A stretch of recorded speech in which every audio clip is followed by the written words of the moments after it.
vamos lá, vamos falar de ações ordinárias, preferenciais, falar de dividendo, agrupamento de ações, desmembramento. Vamos a algumas operações aí de patrimônio líquido que são importantes aí. Então, no Brasil, quem regulamenta isso é a Lei 6404 de 1976. Ela foi alterada algumas vezes, várias vezes, no final dos anos 90, início dos anos 2000, mas ela está em vigor até hoje aí com as suas alterações. Então, nessa parte aqui de ações, o que acontece? Eu retirei aqui alguns trechos da lei e eu vou ler e comentá-los, né? Então, vamos lá. O que são ações, né? Então, ações é o quê? No artigo 11 dessa lei, está lá regulamentando lá o que seriam ações, né? A definição, né? O estatuto, isso aí, a ação só vale para um SA, né?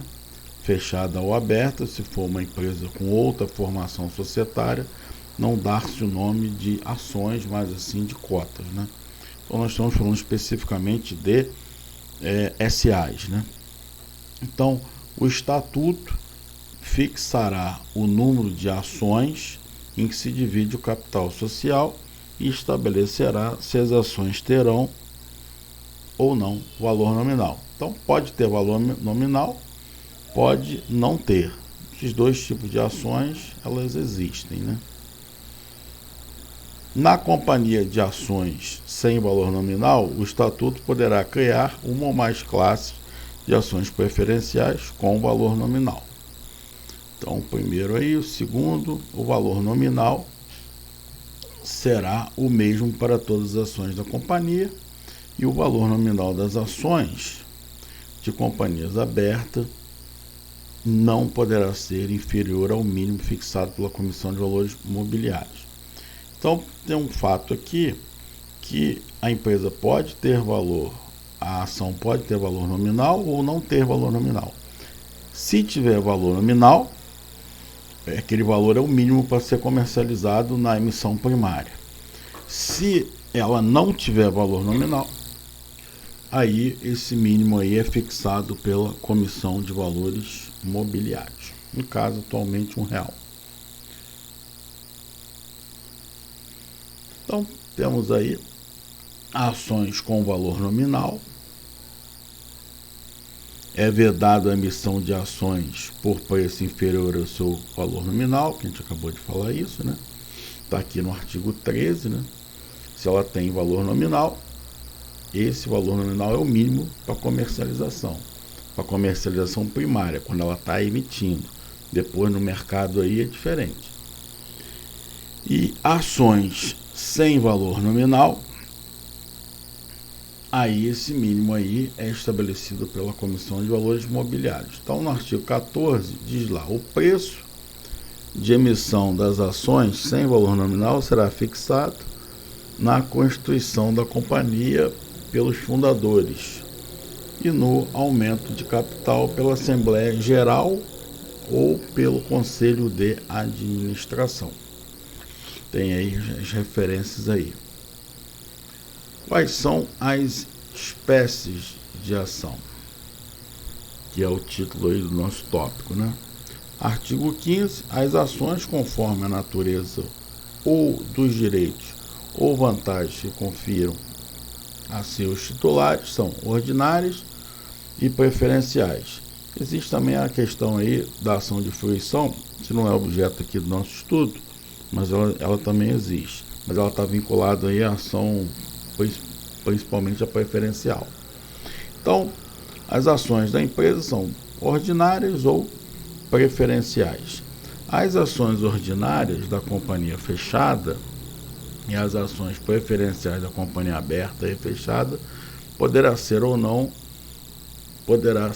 de uma ou mais classes. Você pode dividindo por classe, seriam grupinhos, né? Classe 1, aí tem um grupo lá de ações, classe 2, por aí vai. O número de ações preferenciais sem direito a voto, a preferencial não tem direito a voto, né? ou sujeitas à restrição no exercício desse direito não pode ultrapassar 50% do total das ações emitidas, né? Isso aí foi uma reforma feita aí no início dos anos 2000, que estabeleceu esse limite aí de 50%. Esse limite era, até os anos 90, esse limite era outro. Aí, a partir dos anos 2000, passou a ser esse limite aí. Então, quer dizer o quê? A ação ordinária não tem limite. Você pode ter uma empresa com 100% de ações ordinárias. Mas, caso a empresa decida ter ações preferenciais, o máximo é 50% do total. Então, e quem controla ou não controla a empresa? São as ações ordinárias. Então, para você controlar uma empresa, você precisa de metade das ações mais uma. Não é 51% não, é 50%, é metade mais uma. Mas metade mais uma de quem? Das ações ordinárias, que dão direito a voto, né? E aí você controla a empresa. Então, nessa conta aí, do total de todas as ações, se você tiver uma composição 50% de ordinária e 50% de preferencial, você com 25% do total de todas as ações, né, você vai acabar controlando. Dá para controlar com um pouquinho? Tá. Né, nessa perspectiva aqui dá. Então vamos aí, artigo 16, as ações ordinárias, né?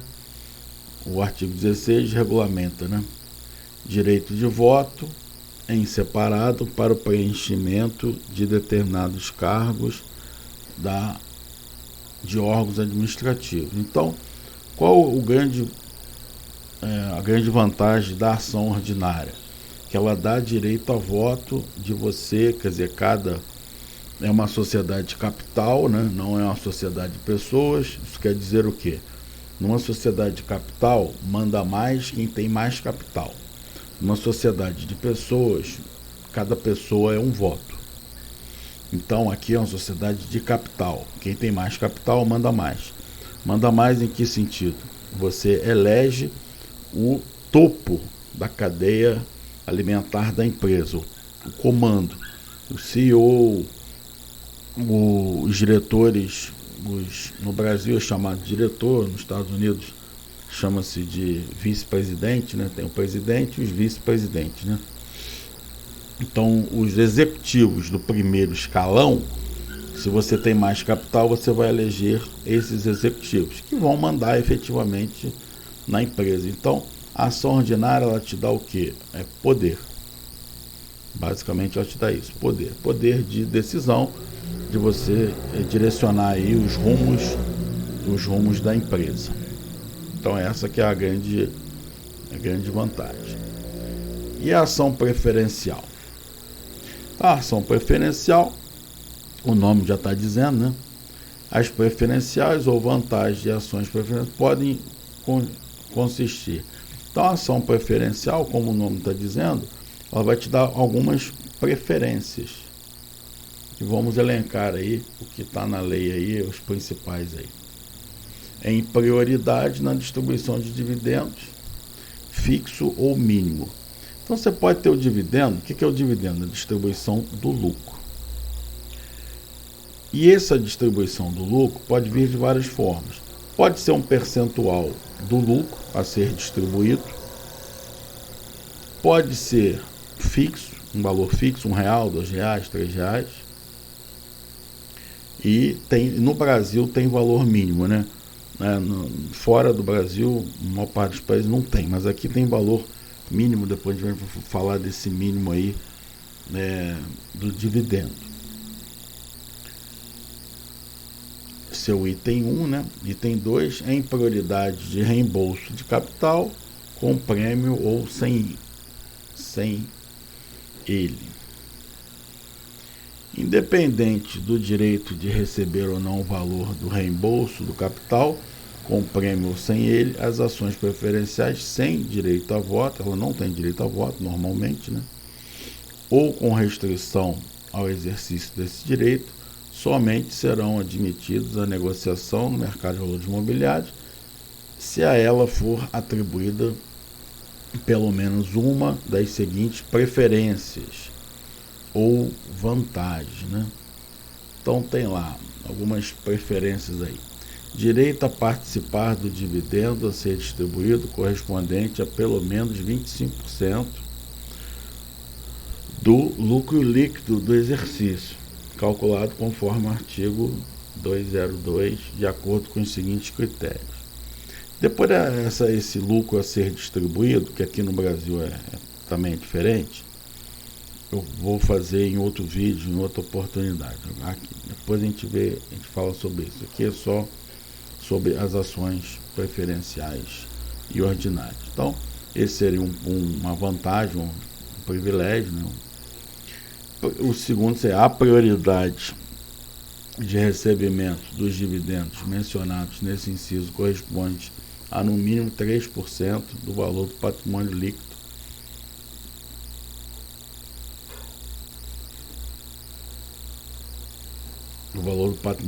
da ação. E B, direito a participar dos lucros distribuídos em igualdade de condições com as ordinárias, depois de estar assegurado dividendo igual ao mínimo prioritário estabelecido em conformidade com a linha A.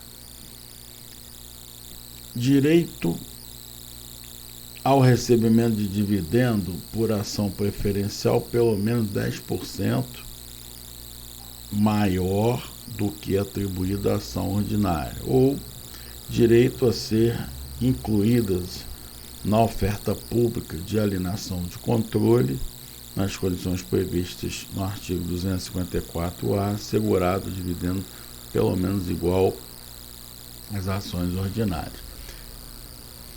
Deverão constar no estatuto, com precisão e minúcia, outras preferências ou vantagens que sejam atribuídas aos acionistas sem direito a voto ou com voto restrito, além das previstas nesse artigo. Então, os dividendos, ainda que fixo ou cumulativo, não poderão ser distribuídos em prejuízo do capital social, salvo quando em caso de liquidação da companhia essa vantagem tiver sido expressamente assegurada. Então tem uma série de vantagens aqui. Agora a pergunta é o seguinte: a ordinária te dá poder. Poder de quê? Dirigir a empresa, levar a empresa de acordo com a sua vontade, sem prejudicar os outros, né? A legislação do mercado de capitais sempre é nesse sentido. Você tem o direito de fazer o que você quiser, sem prejuízo, sem remover direitos, né, dos outros, né? Então, a ação ordinária te dá poder de levar a empresa, né, dirigir a empresa, direcionar a empresa. A ação preferencial te dá um monte aí de, entre aspas, de preferências, né? De preferências. No modo geral, qual que você iria preferir? Você ia preferir... No final você está discutindo o quê? Você quer poder para dirigir a empresa ou quer direitos em papel de receber algo, isso ou aquilo, numa situação mais extrema, né? Porque se a empresa está indo bem, você vai ter dinheiro para pagar todo mundo, né? Todo dividendo, tanto das ordinárias quanto das preferenciais. Isso aí seria um privilégiozinho, caso a empresa encontre dificuldade, né? Então, ela pagaria os direitos das preferenciais na frente das ordinárias, já que ela não tem direito a voto. Então, o que você iria preferir? Alguns direitos de papel ou poder de dirigir a empresa? Então, de um modo geral, no primeiro mundo, tem muito mais ação preferencial, ação ordinária no mercado que preferencial. De um modo geral, as empresas emitem mais ordinárias por esse motivo, porque te dá poder. Aqui no Brasil, inverte. As ações têm mais liquidez, inclusive, no mercado, é preferencial. Aqui o pessoal prefere prefere as preferenciais, por incrível que pareça. Entre poder e direito de papel, aqui o pessoal prefere mais direito de papel, que não serve para muita coisa, no caso extremo, do que você ter o poder de dirigir a empresa.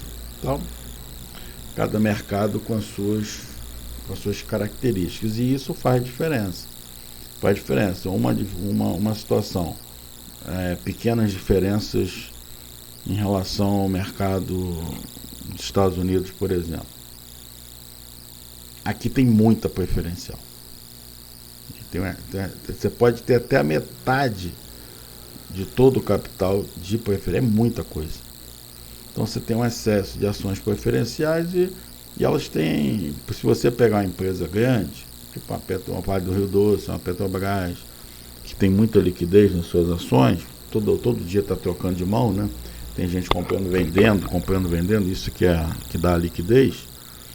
Você não percebe tanto, mas uma empresa um pouco menor, você percebe o seguinte, que as preferenciais têm liquidez e às vezes a ordinária não. Às vezes tem vários dias sem movimentação, que não tem compra nem venda. Então isso para você aplicar, quando você essa característica que é do Brasil, né? É do Brasil, que você, dependendo do tamanho da empresa, as ações ordinárias não têm tanta liquidez quanto as preferenciais, não deixa de ser uma aberração, né? Em relação aos mercados desenvolvidos, quando você aplica esses modelos americanos, você tem que tomar cuidado com isso. Você tem que tomar cuidado com isso, por quê? Porque é uma característica diferente que vai influenciar no valor, né? No preço também, né? Então,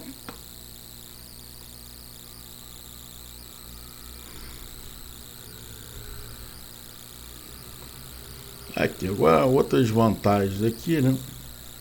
Vantagens políticas, né?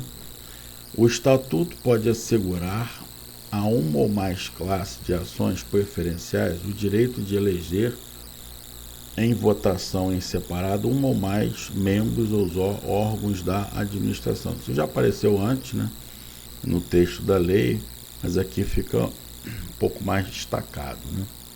Então, isso aqui fica bem claro que é a vantagem aqui, né? Parágrafo 1. O Estatuto pode subordinar as alterações estatutárias que especificar a aprovação em Assembleia Especial dos titulares de uma ou mais classes de ações preferenciais. Regulação no Estatuto. Então, você tem o Estatuto da Companhia, com ações preferenciais, declarará as vantagens e preferências atribuídas a cada uma das classes das ações e as restrições que ficarão sujeitas, e poderá prever o resgate ou a amortização, a conversão de ações de uma classe em ações de outra ou em ações ordinárias destas em preferenciais, fixando as respectivas condições. Então, aqui você tem a possibilidade aí, né, de conversões. Conversões não existe só entre ações, existem passivos também, mas não é objeto aqui desse estudo de hoje. E para finalizar aqui, vamos falar de agrupamento e desmembramento de ações, que é uma coisa comum que acontece. Qual é a finalidade? A empresa vai progredindo, né? As suas ações vão aumentando de valor, e aí em um dado momento a empresa pode decidir que o valor de uma ação está muito cara, está muito alto, isso tira a liquidez. Porque vamos supor, dar um exemplo, se você tiver uma ação valendo R$1.000, quer dizer, você precisa de R$1.000 para comprar uma açãozinha só. Então, para você comprar duas, você precisaria de R$2.000. Então, só pessoas que têm múltiplos de R$1.000 poderiam comprar. E a pessoa que tem 500, essa não compra nenhuma, né? você não compra nenhuma. Então, isso tira a liquidez do mercado. Então, em um determinado momento, a empresa pode escolher fazer um desmembramento de ações. Seria esse aqui, ó. Seria um desmembramento de ações. Aí como é que faria? Você tem uma ação valendo R$1.000. Aí você faz um desmembramento, cada ação passa a ser duas, desmembra em duas. Então, essa ação que valia 1.000, agora vai valer o quê? Vai valer 500 cada uma. Então, você que tinha R$500, não tinha 1.000, você consegue pelo menos comprar umazinha. Então, a ideia é essa. Então, você aumenta. E esse desmembramento, que em inglês é split, stock split, você teria uma razão, assim, cada ação que você tinha anteriormente passa a valer quanto? Agora 2, 3, 4, quantas forem, né? Dependendo aí de quanto você o seu interesse em desmembrar. Então é uma operação normal, não tem efeito financeiro nenhum, quer dizer, no patrimônio líquido da empresa só vai ter mais ações, mas não vai alterar o valor de capital social, de patrimônio líquido, não vai ter impacto, nesse sentido, não vai ter impacto financeiro nenhum. O inverso dela seria uma operação de agrupamento. E o que seria um agrupamento? Seria o inverso. Seria, por exemplo, a ação da empresa está valendo muito pouquinho, está valendo centavinho. Então o capital social dela está lotado, tem lá muita ação, cada uma vale muito pouquinho. Isso pode inclusive até denegrir a imagem da empresa, né? Por que a ação dela vale tão pouquinho? Então, para aumentar o valor unitário, você faz o inverso, né? Você faz o agrupamento. Então, por exemplo, se você tem uma ação valendo 50 centavos cada uma, e aí você junta duas em uma, ela vai valer um real. Então você aumenta o valor da ação nesse sentido, que seria o movimento inverso ao desmembramento. O procedimento de desmembramento ele é mais corriqueiro, né? Há várias empresas grandes aí, a Petrobras já fez várias vezes, várias empresas elas já fizeram aí várias vezes em momentos aí de expansão do preço de forma acelerada. Então, aqui encerra-se aqui o que eu queria falar de ação ordinária e preferencial. Depois eu vou falar mais de dividendo, porque ele é mais detalhado para separar em outro grupo. Obrigado por assistir. Até